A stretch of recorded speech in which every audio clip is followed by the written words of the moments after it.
Esse vídeo então é sobre tabela periódica e propriedades periódicas, tá? Então, inicialmente aqui na tabela periódica a gente vai ter alguns conceitos que a gente tem, algumas coisas que a gente vai ter que memorizar, né?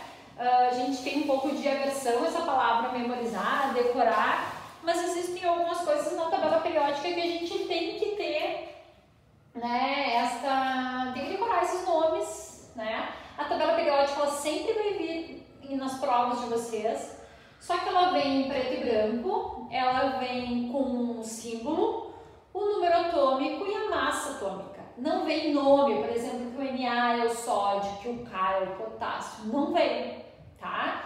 Então algumas coisas a gente tem que decorar. E algumas coisas tem que decorar mesmo, né? A gente não consegue nem associar, por exemplo, o Na sódio, né? Diferente do Ag, prata, a gente consegue fazer aquela associação, né? Argento, da Argentina, a gente consegue fazer alguma coisa ali, né? Mas alguns é difícil da gente associar. Nomes de algumas famílias. Então, a tabela periódica, ela está dividida em colunas e linhas. Nas colunas, eu tenho as famílias. As famílias. Certo? E aqui, nas linhas, eu tenho os períodos. Certo? Quantas famílias tem a tabela periódica? 18. Quantos períodos tem a tabela periódica? 7. Algumas famílias possuem nomes específicos, né? São 5 delas. Existem mais algumas aqui que eu vou comentar com vocês, né? Bom, quais são as famílias? Família 1, família dos metais alcalinos. Família 2, metais alcalinos terrosos. Família 16, calcogênios. Família 17, halogênios. Família 18, os gases nobres. Tá? Observem que as famílias, elas têm uma contagem corrida de 1 a 18. Antes a tabela periódica não era, a numeração da tabela das famílias não era assim, né? Eu tinha a parte A e a parte B da tabela periódica. Então, assim, ó, 1A, 2A, 3A, 4A, 5A. E aqui era a parte B. Se vocês olharem a tabela do livro de vocês, talvez o livro de vocês tenha essas duas, ou algumas tabelas, elas trazem essas duas... deixa eu ver se essa aqui, por exemplo, que eu tenho. Ó, não sei se vocês conseguem enxergar, né? Mas eu tenho duas numerações. Então, eu tenho essa parte aqui que é a parte B e essa parte que é a parte A. Atualmente, a contagem é do 1 ao 18. E eu tenho 7 períodos ali, tá? Então, aqui algumas coisas que a gente precisa, então, memorizar são os nomes das famílias. Eu dei uma lista na aula dos elementos, dos principais elementos que vocês precisam saber símbolo e nome, né? A tabela, ela tem várias divisões, né? Uma delas, essa daqui inclusive está nessa tabela periódica aqui, que é a relação dos metais e dos não metais dos gases nobres, tá? Quais são as características dos metais, né? Se vocês observarem, aqui também é metal, né? Metais. Os metais, eles têm a característica, né, de bons condutores de calor, bons condutores de eletricidade. Eles são dúcteis, maleáveis, ou seja, eu consigo fazer fio, consigo fazer chapa com eles. A temperatura ambiente, eles são sólidos, a exceção do mercúrio, que é líquido, né? Eles são doadores de elétrons, são formadores de cátions. Então, aí algumas características dos metais, eles têm alto ponto de fusão, né? Então, de fusão, de ebulição. Então, os metais, por isso que a gente encontra eles na temperatura ambiente sólidos, né? Então, a temperatura de fusão a gente pode estar um dia muito quente que isso aqui que é de metal não vai derreter, né? Então a gente tem, né, os filamentos das lâmpadas que, por exemplo, da lâmpada de sódio, que é o tungstênio, que é o elemento que tem maior ponto de fusão na tabela periódica, ele encandece, imagina que ele não derrete, né? Então os metais têm essa característica. Em contrapartida, os ametais, eles têm as características ao contrário, né? Não são bons condutores de calor e eletricidade, né? Eles são receptores e não doadores de elétrons. Eles têm temperatura de fusão e ebulição baixíssimos, né? A sorte nossa, né, que o oxigênio é um não metal e ele, né, na sua fórmula molecular no O2, né, para ele conseguir ir para o estado líquido ou sólido, nenhuma temperatura natural da Terra atinge que ele possa, né, passar para o estado líquido ou sólido. Então, se eu pego uma tabela que não está dividida, as tabelas de provas elas não vêm divididas, elas não vêm com cores. Como que eu vou saber quais são os metais? Eu vou decorar todos eles? Bom, existe uma divisão que é a partir do alumínio, que eu acho legal isso. Então, olha só, eu pego o alumínio e faço uma escadinha de 1 em 1 degrau, ó, tá? Então, eu pego o alumínio, faço uma escadinha, o que tá para lá é metal, o que tá para cá não é metal. Se a gente esquece qual é o lado de um metal, qual é o lado não metal, a gente também tem que usar, né, o nosso conhecimento no nosso dia a dia, que isso a gente sabe, vocês sabem? Qualquer pessoa com a idade de vocês já sabe que o alumínio é um metal, que o ferro que está aqui, ó, na família 8 é um metal, que o cobre é um metal, que o ouro é um metal. Pode ser que a gente não associe que o magnésio e o sódio são metais, mas aí a gente sabe alguns e sabe isso aqui, a gente sabe que tudo isso aqui são metais. O hidrogênio está fora dessa, né, gente? O hidrogênio ele é um caso à parte, bem como, né? Desculpa, aqui. E os gases nobres também são uma outra classificação. Muito bem. Outra coisa aqui que eu vou fazer uma outra divisão, que é elementos representativos,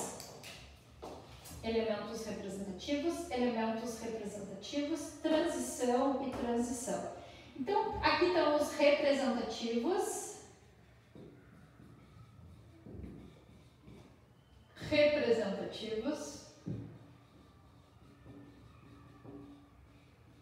Aqui os de transição.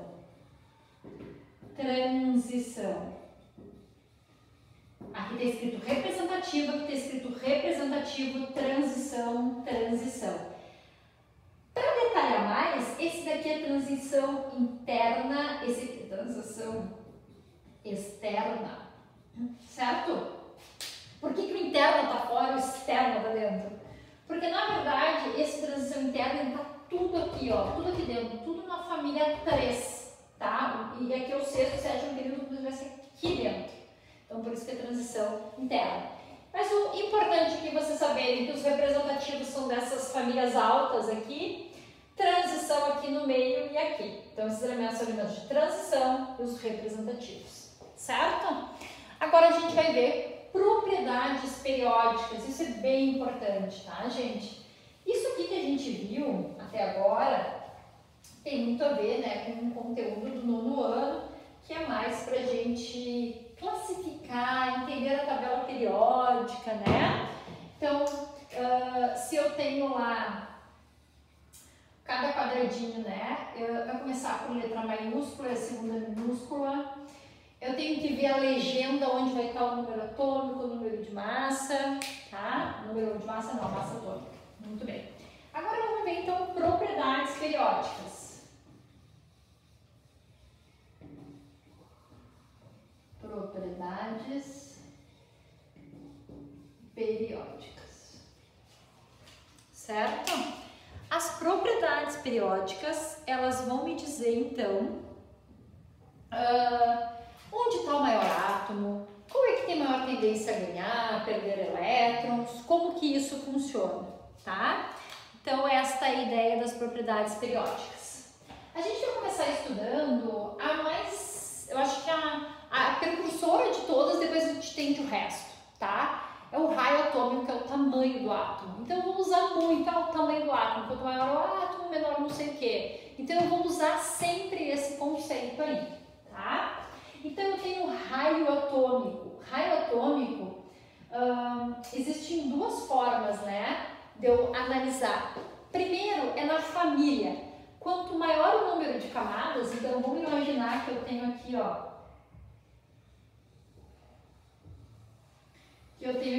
uma camada, duas camadas, 3 camadas, 4 camadas, 5 camadas, 6 camadas e 7 camadas. Então, o frâncio, por exemplo, que está aqui, ele vai ter 1, 2, 3, 4, 5, 6, 7 camadas. O hidrogênio que está aqui tem 1 camada. O que está aqui tem 5, 1, 2, 3, 4, 5 camadas. O que eu posso concluir? Que quanto maior o número de camadas, maior o meu átomo. Certo? Então, se eu estou analisando uma família, quanto mais para baixo, maior o meu átomo. Então, quero analisar na família 1, qual é o maior? É o que está mais aqui embaixo. Na família 18, é o que está mais aqui embaixo. Tá? Agora, quando eu for analisar no mesmo período, então, se todos têm 2 camadas, todos são no mesmo período, tem o mesmo número de camadas. Eu tenho que ver qual é o número atômico. Então, por exemplo, eu tenho lá 7, 8 e 9 de número atômico. Tá? Ou seja, ele vai ter 7 elétrons, 8 elétrons e 9 elétrons. Vamos pegar um aqui, um menor. Vou colocar aqui 3, número atômico 3. Imagina que eu vou ter aqui um núcleo positivo e positivo. E os elétrons na volta. Imagina que eu tenho 3 cargas positivas puxando para dentro e aqui eu tenho 9 cargas positivas puxando para dentro. Então, quando eu tenho uma maior carga puxando para dentro, eu vou encolher.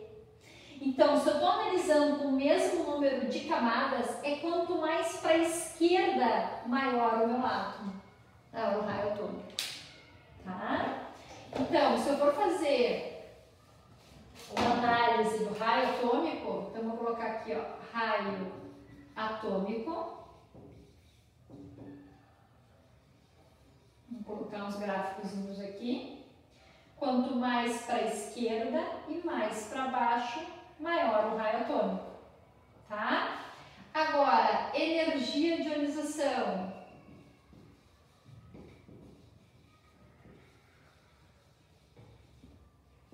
Energia de ionização. Tá? Energia de ionização, exatamente o contrário ao raio atômico. Por quê? Porque energia de ionização é energia capaz para eu arrancar um elétron. Então, se eu quero arrancar um elétron, quanto mais próximo do núcleo, ou seja, quanto menor ele for, mais difícil de arrancar, porque tem maior atração do núcleo, que é positivo. Então, a energia de ionização, gente, é exatamente o contrário do raio.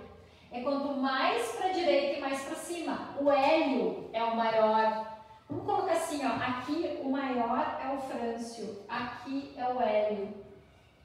Agora, eletronegatividade. Eletronegatividade é a capacidade que um átomo tem em receber elétrons. Então, fofinhos, o que acontece aqui? É a mesma coisa de energia de ionização, a mesma coisa. O que vai diferenciar? Na eletronegatividade, eu tiro os gases nobres, porque a tendência em receber elétrons. Os gases nobres estão cheios de elétrons, eles estão já, não tem mais como entrar elétrons. Então, como é a tendência em receber, ele não tem mais espaço para receber, então a gente tira os gases nobres. É a mesma coisa, a mesma tendência que a energia de ionização, ó, as mesmas setas vão no mesmo lugar, só que aqui o elemento mais eletronegativo é o flúor, porque eu descarto os gases nobres, tá? Depois eu tenho a eletropositividade, que é a tendência ou caráter metálico, que é a tendência que eu tenho em perder elétrons. Então, quanto mais para a esquerda e mais para baixo, tá? Então, a eletropositividade é quanto mais para baixo e mais para a esquerda, tá? E maior o caráter metálico também. Para a gente encerrar,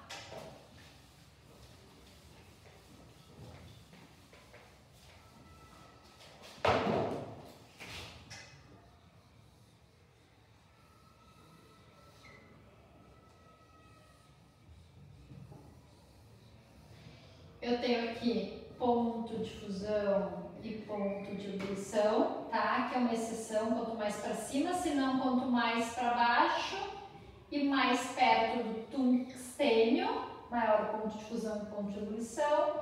E a densidade é quanto mais para baixo e mais perto do ósmio. Certo, gente? Então a gente viu aqui tabela periódica e propriedades periódicas, certo?